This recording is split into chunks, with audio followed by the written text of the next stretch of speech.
আজ পয়লা শ্রাবণ। খোকন, আজ তোর জন্মদিন। তুই যখন জন্মেছিলি আমরা তখন যাদবপুরে নতুন গড়ে ওঠা কলোনির টালির ঘরে। তোর স্কুল মাস্টার বাবা সেই হারিকেনের আলোয় জ্বলা ঘরে আনন্দে আর খুশিতে ঝলমলে হয়ে উঠেছিলেন তুই আসার পর। তোর নাম রেখেছিলেন সুকল্যাণ। মানুষটার মনটা ছিল শিশুর মতন। অভাবে অনটনে বেঁচে থাকার নানা দুর্বিপাকেও ভেঙে পড়তেন না কখনো। সকলের ভালো চাইতেন মন থেকে। বলতেন, দেখো একদিন এই দেশের মানুষ ঠিক খুঁজে পাবে মুক্তির পথ। শোষণ থেকে মুক্তি, দারিদ্র্য থেকে মুক্তি, অশিক্ষা থেকে মুক্তি। আজ পয়লা শ্রাবণ। খোকন, আজ তোর জন্মদিন। ছোটবেলায় তোর মনে আছে আমাদের ভাঙা মেঝেতে বাক্স থেকে বার করা মেজো মাসির হাতে তৈরি আসনটা পেতে দিতাম? সামনে রাখতাম ঠাকুরের আসনের প্রদীপখানা। তুই বসতিস বাবু হয়ে চুপটি করে। তোকে আমরা একে একে ধান দুব্বো মাথায় দিয়ে আশীর্বাদ করতাম। বাবা বলতেন, বড় হও, মানুষ হও। তোর বাবার সেই বন্ধু ঘোষ কাকু, তিনি বলতেন, বেঁচে বর্তে থাকো। তুই জিজ্ঞেস করতিস, মা বর্তে মানে কি মা? আমি শুধু তোর মাথায় ধান দুব্বই দিতাম, বলতাম না কিছুই। শুধু মনে মনে বলতাম, ঠাকুর আমার খোকনকে মস্ত বড় মানুষ করে তোলো। আমার খোকন যেন সত্যি মানুষ হয়, ওর যেন কখনো কোনো বিপদ না হয় ঠাকুর। অভাবের সংসারে ওই একটা দিন পয়লা শ্রাবণ কষ্টের পয়সায় একটু বাড়তি দুধ নিতাম, পায়েস রান্না করে দিতাম তোকে। তুই খুব ভালোবাসতিস পায়েস খেতে। তোর বাবা বাস স্ট্যান্ডের দোকান থেকে নিয়ে আসতেন তোর প্রিয় মিষ্টি ছানার গজা। সামান্য স্কুল মাস্টারিতে কী বা আয় হতো? ঘরে বসে ছাত্র পড়িয়ে আসতো কিছু। দাও দাও অভাবের আগুনে সে রসদ পুড়তে সময় লাগতো না। তোর বাবার জামা সেলাই করতাম আর বারবার বলতাম, আসছে মাসে একটা জামা বানিয়ে নিও। উনি হেসে উঠে বলতেন, বাদ দাও তো, খোকন বড় হচ্ছে, ওর জন্য ভাবছি দুধ রাখতে হবে আরও আতসের। দুধে শক্তি বাড়ে, বুদ্ধি বাড়ে। শক্তি আর বুদ্ধি না হলে তোমার খোকন মস্ত বড় মানুষ হয়ে উঠবে কি করে? ভাবছি আরও দুটো টিউশন নেব। ছাত্র পড়িয়ে পড়িয়ে মানুষটা দিনের শেষে ক্লান্ত হয়ে যেতেন। বারান্দার ধার ঘেঁষে যখন রাতের অন্ধকারে জোনাকির ব্যস্ততা, আর ঘরে তোর পড়া মুখস্থ করার একটানা সুর আমাদের কলোনির ভাঙাচোরা বাড়িটাকে জীবন্ত করে রাখত। তখন বলতেন আমায়, খাওয়া দাওয়া একটু করো, তোমার চেহারাটা বড় ভেঙে পড়েছে দিন দিন। শাড়িটাও তো দেখছি বেশ ছিঁড়েছে। কালই আমি ফেরার পথে একটা শাড়ি নিয়ে আসবো, ধারেই আনবো।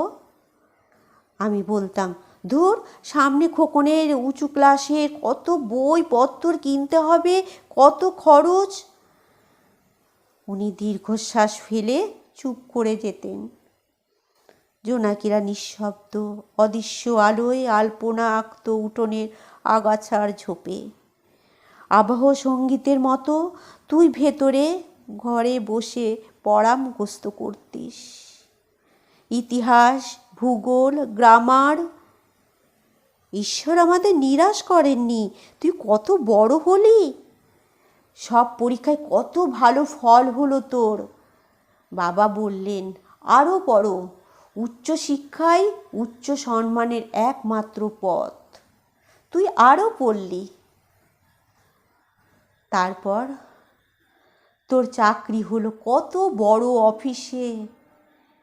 মনে আছে খোকন, প্রথম মাসের মাইনে হাতে পেয়ে তুই কত কি কিনে এনেছিলি?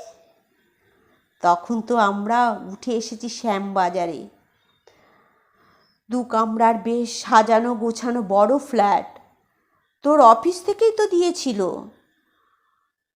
সেই বাড়ি, সেই ঘর, সেই ব্যালকনি, কত স্মৃতি, কত ছবি।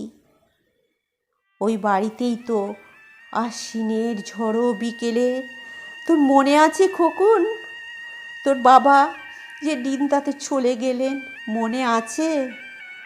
তুই বাবার বুকের ওপর পড়ে যখন কাঁদছিলিস হাপুস নয়নে, সদ্য স্বামী হারা আমি সেদিন তোর সেই অসহায় মুখ দেখে আরও বেশি করে ভেঙে পড়েছিলাম। তোকে বুকে টেনে নিয়েছিলাম ছোটবেলার মতো, বলেছিলাম, কাঁদিস না খোকন, আমি তো আছি।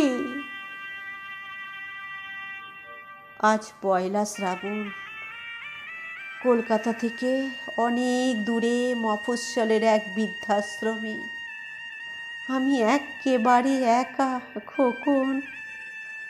তোকে বড় দেখতে ইচ্ছে করছে রে, তোকে, বৌমাকে আর ছোট্ট বিল্টুকে। তোরা এখন কত দূরে, সল্টলেকের মার্বেল বসানো ঝকঝকে বাড়িতে। আজ তোর জন্মদিনের নিশ্চয় খুব বড় পার্টি হচ্ছে, তাই না রে খোকন? লোকজন, হইচই, খাওয়া দাওয়া। খুব ভালো, খুব ভালো খোকন। আজ পয়লা শ্রাবণ।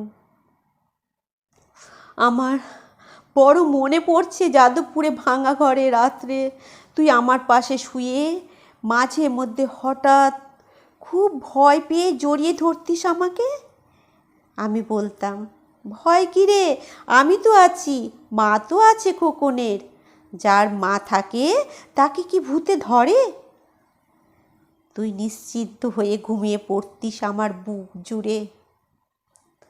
তোর আধুনিক সংসারে এই বুড়িটার একটু ঠাঁই হলো না রে।